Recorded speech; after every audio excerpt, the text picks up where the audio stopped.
다음으로는 제가 그 뇌하수체 종양 약물 치료에 대해서 말씀을 드릴 텐데요. 상대적으로 수술보다는 조금 약간은 몇 종류의 종양을 빼고는 이제 보조적인 거가 많습니다. 그래서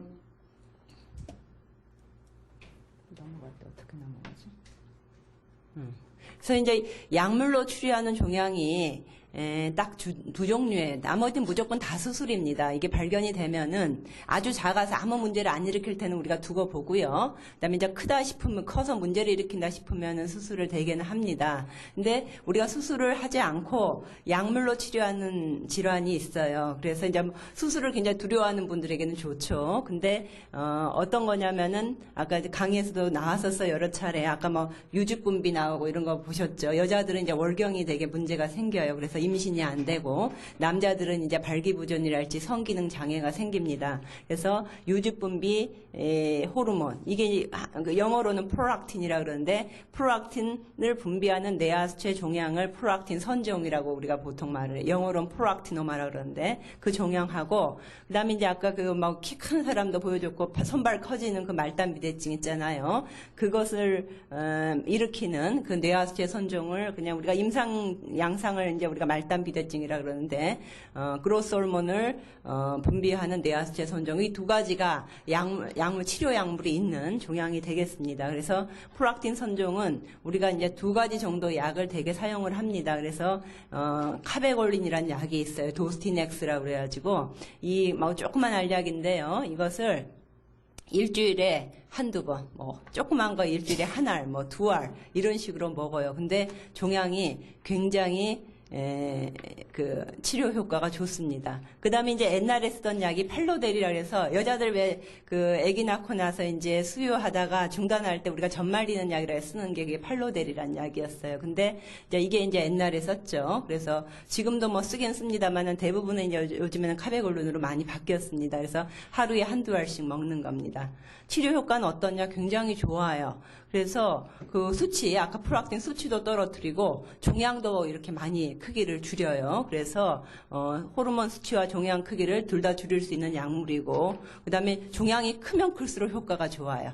조그맣게 작은 종양들은 그게 오래 써도 종양이 빨리빨리 안 줄어들어요. 근데 큰 5cm 어떤 경우는 10cm 이런 종양들은 치료 효과가 좋아서 이렇게 금방금방 많이 줄어듭니다. 그래서 약물에 한 90% 이상은 반응을 해요. 가끔은 이제 약이 안 듣는 분들이 계세요. 상대적으로 약에 대한 반응성이 개인차가 좀 있거든요. 그렇지만 대부분은 잘 듣는다. 근데 이제 프롤락틴이 높아져 있긴 하지만 가끔 프롤락틴 종양이 아닌 경우가 있어요. 비기능성 종양인데 프롤락틴이 2차적으로 그냥 높아진 경우가 있는데 그런 경우에는 약을 쓰면 호르몬은 잘 떨어지는데 한 1년 뒤쯤 찍어보면 종양이 약간 커져 있는 경우가 있어요. 그건 이제 프롤락틴 종양이 아니죠. 그럴 때는 우리가 약물 치료 아무리 오래 해봤자 소용없습니다. 그럴 때는 수술을 해야 됩니다. 그래서 이제 우리가 가끔 MRI 찍어봐야 되고요.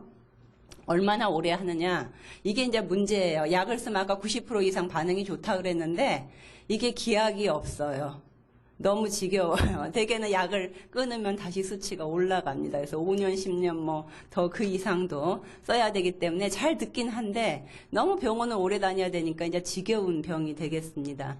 그리고 부작용은 뭐가 있느냐? 아까 그 카베골린 도스티넥스는 대개는 부작용이 없어요. 거의 없는 거. 약간의 어지러움 그런 게 있지만 대부분은 거의 없고 이제 팔로델이라고 옛날에 썼던 약은 상당히 부작용이 많았어요. 특히 여자들, 남자들은 별로 그런 거 없는 것 같은데 여자들 특히 마른 여자들의 경우에는 구역질 나고 어지럽고 울렁거리고 그래가지고 약을 못 쓰겠다고 하는 분들이 꽤 많아요. 근데 이제 약이 도스티넥스로 바뀌면서부터 굉장히 많이 좋아졌습니다. 그다음에 이제 이게 제일 문제가 여자들에서 불임을 초래하는 거, 아기가 안 생기는 거, 젖 나오는 거야 좀 나오는 건 문제가 없는데 이제 아기가 안 생기면 문제죠. 그래서 이제 대개는 젊은 여자들이 이제 병원을 찾습니다. 대개 이제 불임의 문제 때문에. 그래서 이제 이런 경우에 임신 수유 때 어떻게 할 것인가. 일단 약을 계속 먹다가 대개는 이제 옛날에 쓰던 팔로델을 더 권합니다. 왜냐하면 카베골린은 비교적 최근에 개발된 거여서 팔로델만큼 안전성이 조금 덜 입증이 돼서 임신 때. 근데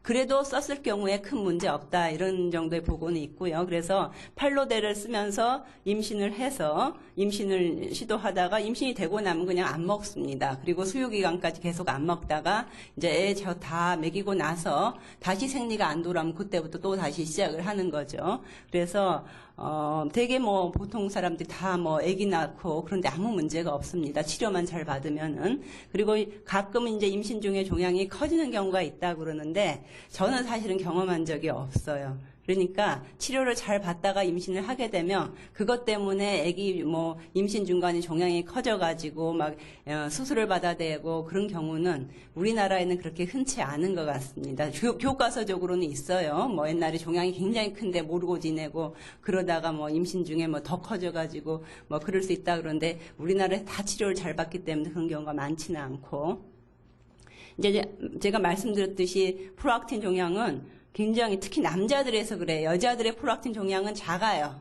쬐끔해요.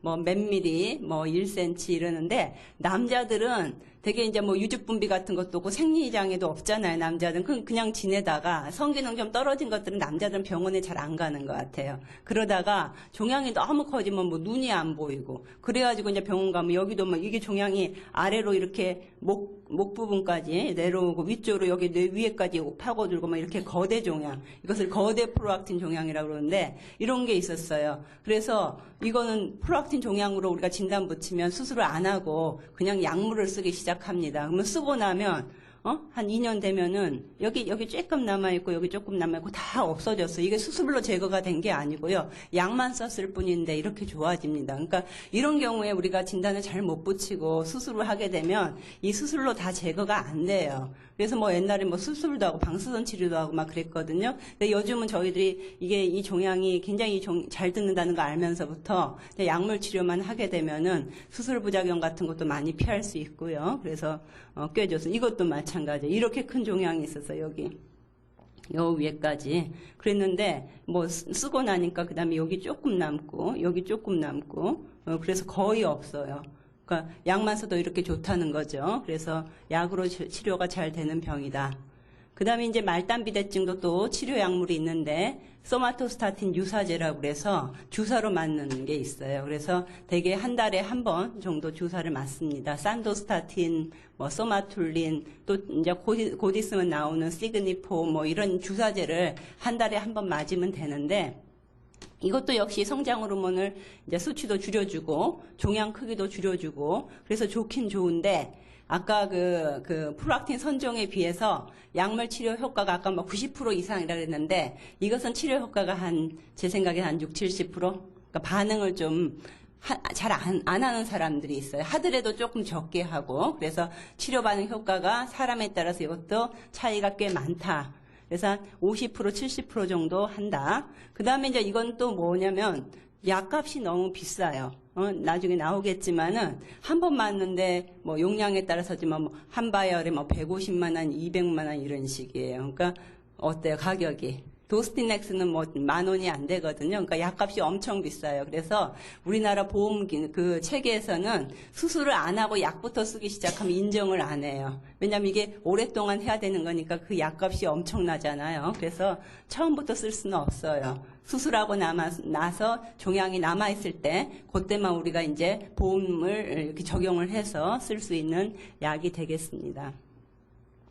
대개 이제 수술 후에 성장 호르몬 치료가 완전히 성장 호르몬 수치가 완전히 정상이 안 되고 종양이 남아 있으면 우리가 추가적으로 이제 할 때 이 약물 치료를 선택을 하는 거죠.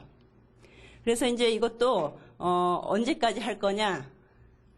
이것도 또 문제예요. 이제 쓰게 되면은 호르몬 수치가 정상이 되는데 이것도 굉장히 유지를 해야 돼요. 끊어버리잖아요. 정상이 돼. 그럼 다시 또 올라가요. 그러니까 이 뇌하수 종양의 치료제가 이제 두 가지가 있는데 반응을 해서 좋긴 좋은데 이게 치료 기간이 길다. 이거 역시. 근데 첫 번째는 그냥 한 달에 뭐 일주일에 하나를 먹고 그러면 되지만 이것도 매달 주사를 맞아야 되니까 그것도 이제 좀 번거로움이 있죠. 근데 그렇다 하더라도 제가 한 10년 전에 저희들이 이제 이런 약들이 많이 못 쓸 때 특히 그땐 보험이 인정이 뭐 30% 정도만 보험에서 인정을 해줬어요. 그러면 한 번 주사 맞을 때 뭐 60만 원씩 이렇게 낸 적이 있었어요. 그럴 때는 그리고 뭐 그 전에는 한 달에 한 번 맞는 게 아니라 하루에 3번씩 맞았어요, 주사를.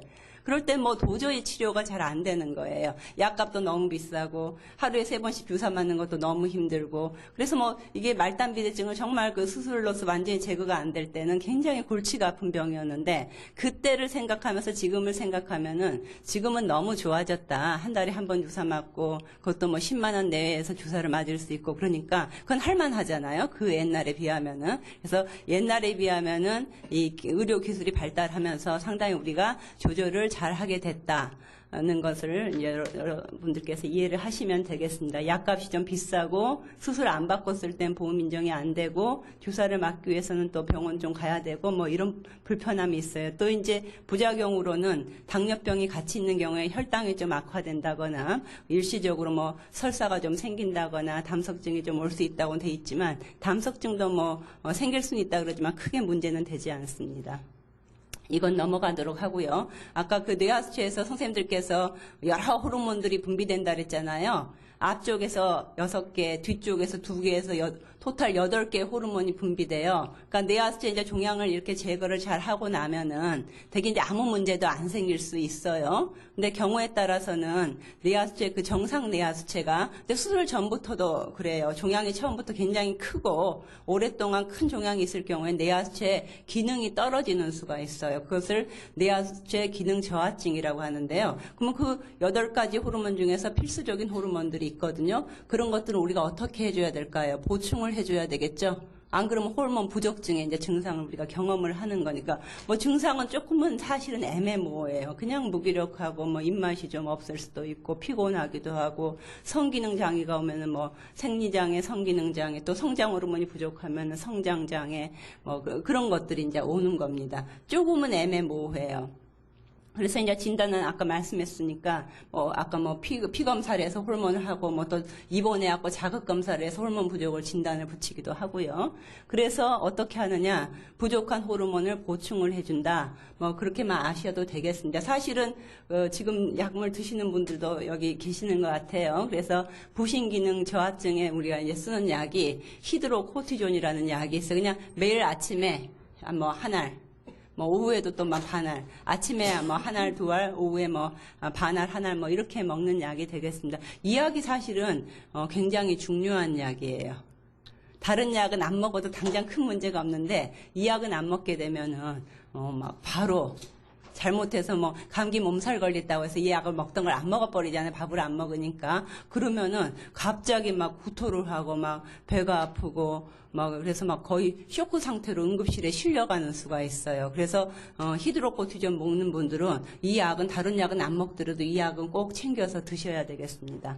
그다음에 이제 갑상선 기능이 저하되어 있는 분들은 갑상선 호르몬 이걸 이제 사이록신, 센시로이드 이러는데 이 이제 호르몬을 자기에 필요한 양만큼만 먹으면 됩니다. 이런 호르몬 치료를 함에 있어서 적당한 양의 호르몬을 먹는 게 중요해요. 사람마다 요구량이 좀 다 틀리거든요. 과하게 먹어도 안 되고 부족하게 먹어도 안 되고. 그러니까 이제 우리가 병원 갈 때 이제 피 검사를 하지 않습니까? 해서 우리가 이렇게 수치를 맞춰요. 되게 그걸 보면서. 그래서 적정한 약을 먹으면 된다. 그다음에 이제 성 호르몬이 부족하게 되면 이제 성기능 장애가 오니까 남자들에서는 테스토스테론 주사나 아니면은 안드리올이라는 경구 투약이 있어요. 그 약을 쓰기도 하고 여자들은 에스트로겐하고 프로제스테론 이렇게 복합으로 돼가지고 이렇게 쭉 한 달에 한 번씩 이렇게 빼먹는 약이 있습니다. 그걸 하게 되면 이제 정상적으로 생리를 할 수가 있고요. 뭐 성장 호르몬이 부족하면은 우리가 이제 성인에서 성장 호르몬 치료를 저는 아주 적극적으로는 하지 않지만 경우에 따라서 할 필요가 있는 경우도 있는데 이것은 이제 주사로 맞아야 되겠죠. 그 다음에 그 후엽 호르몬 중에서 아까 뭐 항이뇨 호르몬 그게 부족하면 이제 물을 많이 마시고 뭐 이제 소변도 많이 뭐 그런 게 생기는데 그럴 때는 이제 미닐이라는 약을 먹기도 하고 코에 뿌리기도 하겠습니다. 그래서 이제 제가 말씀드린 것은 이제 거의 뭐 다 했고요. 뇌하수체 종양 중에서 약물로 가장 잘 치료할 수 있는 것은 어떤 거죠? 2번이죠.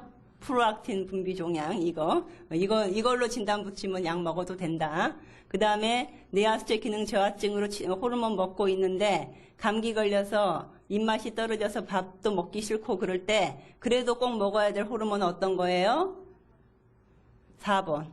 무심피질 호르몬, 히드로코티존이라는 거, 뭐 레피소, 뭐 이름 뭐 있지만 이것은 꼭 먹어. 다른 호르몬들은 뭐 하루 이틀 안 먹어도 큰 문제 없어도 이건 꼭 먹어야 된다. 이상입니다.